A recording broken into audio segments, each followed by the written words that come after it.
Hi everyone, it's Bill here. I hope everyone had a great New Year, and I'm going to be giving you my predictions for the semifinal, day 15 of the 2021 World Darts Championship.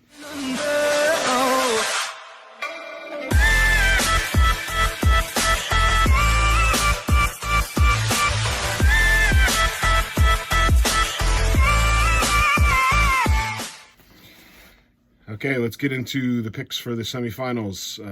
But before I get into the picks for the semifinals, why don't we recap how I did today in the quarterfinals? And today in the quarterfinals, I did a 0.0.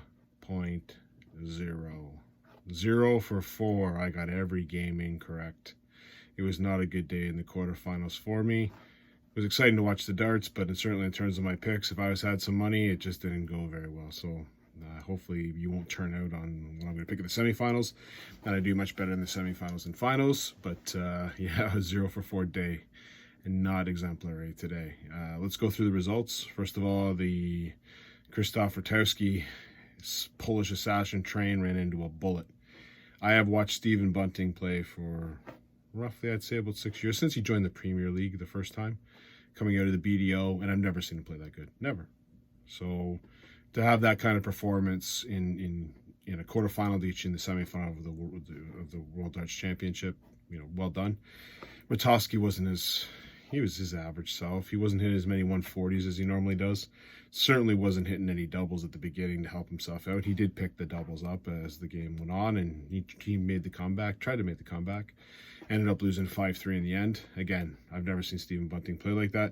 Whole time I was watching this, I just went, to me, the person who's not going to get to the final is going to win this one. Who doesn't have a chance to get to the final is going to win this one. It just felt the wrong person was getting through. But at the end of the day, Stephen Bunting, I believe, is now in the top 17, or went up to 17 in the world. And if he wins the next game, I think that brings him up to 10 or 11. So good on Stephen Bunting. He did play well. Maybe it's the new darts. Again, I've never seen him double out like that. He did miss some doubles to go 4-0, but at the end of the day, he was pinging double 16. I know his business. So congratulations to him. Next matchup was not as close as what I expected. Dirk Van Duijvenbode lost to Gary Anderson 5-1. I thought Dirk Van Duijvenbode was going to win this one in a close one, 5-4. And after the first set, would have expected to go 5-4. Both players played well. Dirk took the set, and you thought, well, here we go. Both scoring well.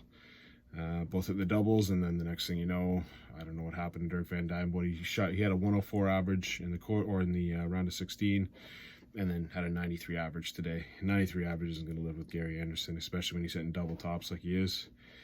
Pretty easy, convincing win for Gary. Not stressed at all, and took this one 5-1. The next matchup, I thought was even though the standard might not have been as great, they kept saying how bad they played. I don't think they played that bad. We went down to the last leg decider, and how many matches this year have gone down to the last leg decider? It's been crazy.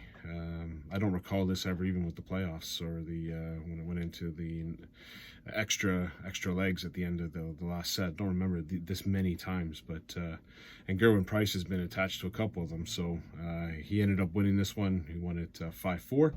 Daryl Gurney played well. I thought when his comeback, he was making the comeback. That 1-4-3 that Gerwyn Price took out, I thought, oh boy, this is over.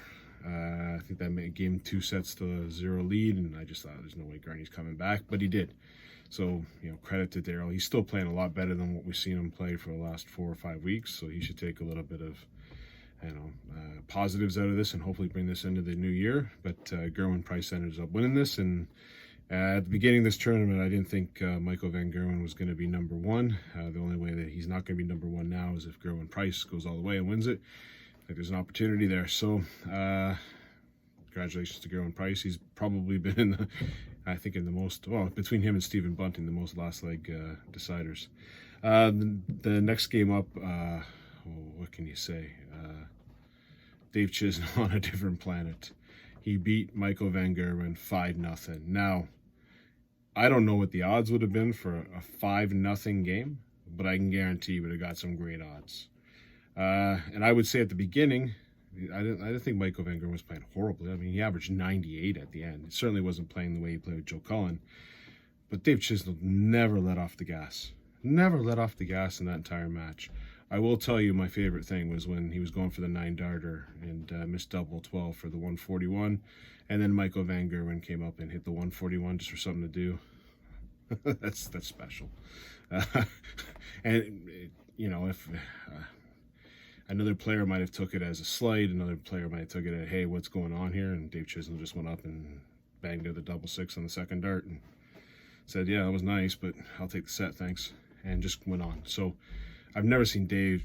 Usually Dave's got the, you know, the yank on the dart, or he pulls darts down, or he's just got a really weird throwing action.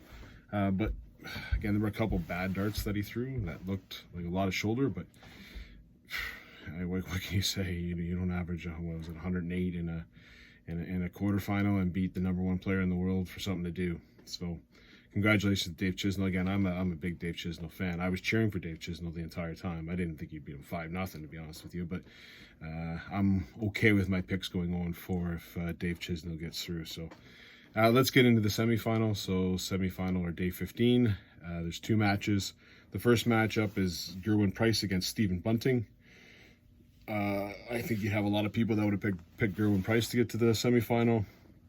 I don't think you'd find anyone outside of Stephen Bunting's family that would have picked him to get to the semifinal. I don't see how Gerwyn Price doesn't get through. Again, Stephen Bunting can stand on his head one more time, and that might not be good enough. At some point, Gerwyn Price is going to fire up. He's going to see Michael Van Gerwen gone, and I think for him, he's thinking, I win this thing, I'm #1 in the world. I've only been playing for 7 years. Look what I'm doing. He's just got that competitive spirit to him, or competitive inkling to him. So I see Gerwyn Price taking this one 6-3. I think the way Bunting played, I'm going to give him a couple more sets than I probably was thinking I would, but I'll take Gerwyn to win this one 6-3. And in the next match, I think this will be a beauty. I remember watching a Dave Chisnell, Gary Anderson, I think it was a quarterfinal round of 16 match, and I couldn't believe the amount of 180s that were hit in one match. And I think we're probably in for that as well. Where am I leaning?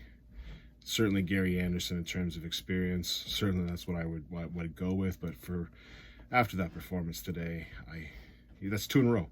He's taken out Dimitri Vandenberg. He's taken out Michael Van Gerwen with the same, scoring power. He's been behind in matches, came back.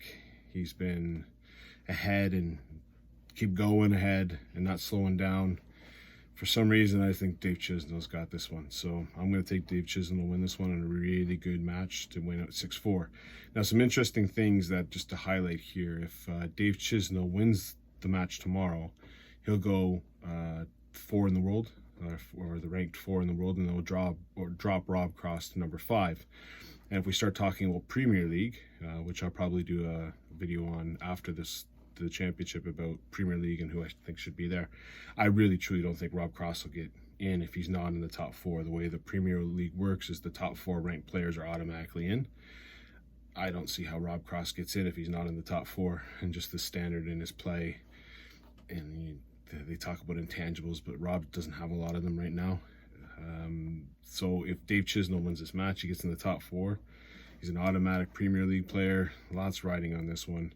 I think Gary's got to go at least win the final to get into the top 4, which is certainly a possibility. Obviously, if Gerwyn plays Gary Anderson in the final and wins, then Rob Cross will stay in the top 4. It would be, I think it's a better Premier League without Rob Cross, in my personal opinion. So, again, I wouldn't be surprised Gary Anderson takes this, but I've watched Dave Chisnell play so much and know that something's going to drop off here. But let me take him through the semifinals. Let me take him to get to the final. So I'll take Dave Chisnell to beat Gerwyn Price, Dave Chisnell to beat Gary Anderson 6-4. So just go through my picks. Gerwyn Price to beat Stephen Bunting 6-3, and Dave Chisnell to beat Gary Anderson 6-4, which would set up a final of Dave Chisnell, Gerwyn Price for the World Championship on January 3rd. Hope everyone enjoys the darts tomorrow. I'll have a video on my pick for the final. Cheers.